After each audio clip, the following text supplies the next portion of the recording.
चलिए एक और बड़ी खबर आपको रायपुर से बता रहे हैं, जहां रायपुर दक्षिण उपचुनाव के लिए मतदान जारी है। बीजेपी प्रत्याशी सुनील सोनी ने मतदान किया है। लोकतंत्र के महापर्व में सुनील सोनी ने योगदान दिया है। बता दें कि सुनील सोनी ने अपने मताधिकार का प्रयोग किया और अब तक वहां पर 8.23% दक्षिण विधानसभा में मतदान जो है वो हो चुका है। तो रायपुर से आपको बड़ी खबर बता रहे हैं, जहां रायपुर दक्षिण उपचुनाव के लिए मतदान जो है वो लगातार जारी है। सुबह से ही मतदाता जो है वो निकल चुके हैं अपने मतों का प्रयोग करने और लाइन में लगकर अपनी बारी का इंतजार कर रहे हैं। बात करें बीजेपी प्रत्याशी सुनील सोनी की, तो उन्होंने भी लोकतंत्र के महापर्व में अपना योगदान दिया। उन्होंने अपने मत का प्रयोग किया और अब तक यहाँ पर 8.23% दक्षिण विधानसभा में मतदान जो है वो संपन्न हो चुका है।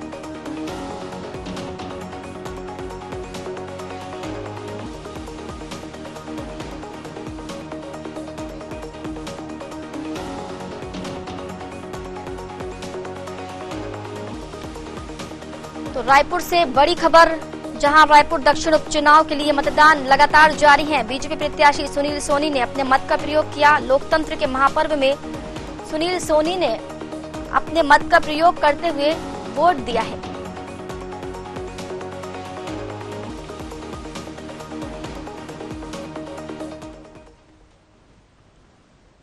मैंने भी आज परिवार के साथ में मतदान किया है। ये लोकतंत्र का उत्सव है। सभी भाई बहनों से यही निवेदन करूंगा कि इस उत्सव के अंदर में भाग ले। आपका एक वोट कीमती है। वो एक वोट जो है विकास की दिशा देता है। हम वचन देते हैं आपको कि मोदी जी के केंद्र की योजना, विष्णुदेव साय जी की राज्य की योजना आप तक के पहुंचेगी। और दक्षिण विधानसभा में हमारे सांसद बृजमोहन अग्रवाल जी है, हम हैं, मिलकर तेजी के साथ में विकास करेंगे और जो समस्या है उसका निराकरण करेंगे। डबल इंजन की सरकार का सबको लाभ मिलेगा।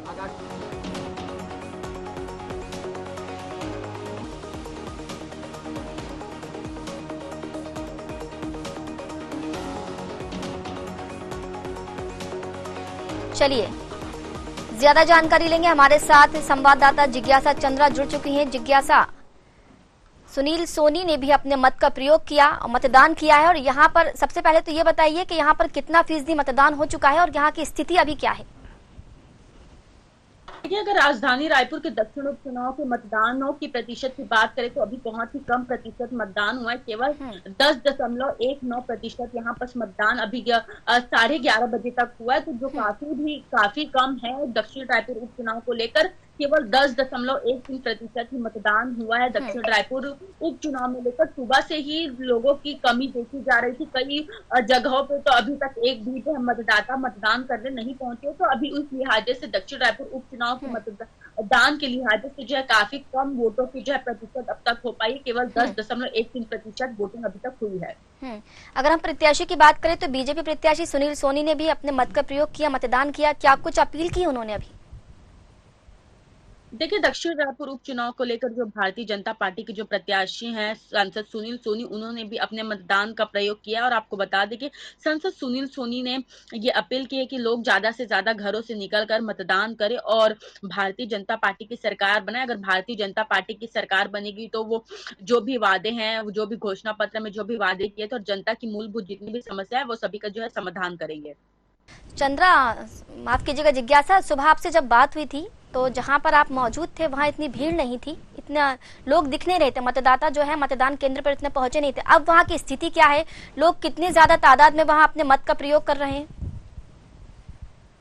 देखिए, अभी जैसे कि मैंने आपको बताया कि दक्षिण रायपुर उपचुनाव में लगभग 11:30 बजे तक केवल 10.13% की वोटिंग वहां पर हो पाई है, जो काफी कम है। और जैसे कि मैंने अभी भी बताया कि कुछ मतदान बूथ तो ऐसे हैं जहां तक अभी तक एक भी वोटिंग नहीं है। तो निश्चित रूप से एक वोटिंग की प्रतिशत कम दिखाई दे रही है। और जो है अभी जैसे कि कई समय ऐसा भी होता है कि सुबह सुबह लोग घरों से निकलना पसंद नहीं करते हैं, लेकिन अभी तक दोपहर के 12 बज चुके हैं, तो थोड़ी बहुत चहल पहल बढ़ी है। लेकिन अभी देखना होगा क्योंकि प्रतिशत जो वोटिंग करने का समय वो शाम के 6 बजे तक है, तो निश्चित रूप से कम जो एवरेज जो है वोटिंग की प्रतिशत है वो बढ़ सकती है। और लोग अब दोपहर हो चुका है तो लोग अपने घरों से निकलेंगे। और अगर अभी भी वोटिंग प्रतिशत कम होती है तो उसका एक कारण रहेगा कि अभी धूप भी तेज हो गई है, तो धूप चुभने लगी है, तो लोग में भी दोपहर दोपहर 3 बजे के बाद भी निकल सकते हो, तो 3 बजे के बाद जो है वोटिंग प्रतिशत जो है बढ़ने की संभावना है।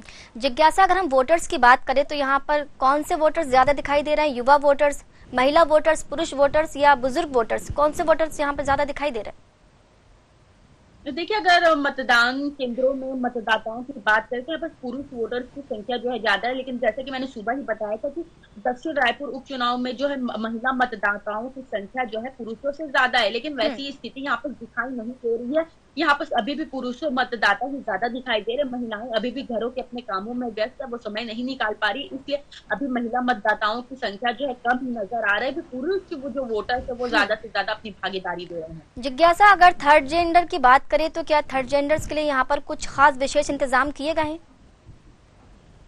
देखिए, आपको बता दें कि थर्ड जेंडर जो है जो उनके लिए एक अलग से पोलिंग बूथ बनाया गया है जहाँ पर वो जाकर मतदान कर सकते हैं। अगर थर्ड जेंडर के अलावा हम बुजुर्गों की बात करें तो बुजुर्गों और महिलाओं के लिए जो है पिंक पोलिंग बूथ बनाया गया है, जहाँ पर काफी अच्छी सुंदर ढंग से वहां पर सजावट की गई है, जहाँ पर जो है पुरुष और महिलाएं अलग जगह पर पिंक पोलिंग बूथ पर जाकर जो है वोटिंग कर सकते हैं। वहीं जो थर्ड जेंडर है उनके लिए अलग पोलिंग बूथ बनाए, तो निश्चित रूप से 253 जो पोलिंग बूथ बने हैं वहां पर अलग अलग वर्गों के अलग अलग तरह के जो पोलिंग बूथ बनाए गए हैं। चलिए जिज्ञासा, मतदाता तो बहुत पहुंच रहे हैं वहां पर, अब ये देखने वाली बात होगी कि किसके पक्ष में वो वोट देते हैं। फिलहाल आपका शुक्रिया हमारे साथ जुड़ने के लिए।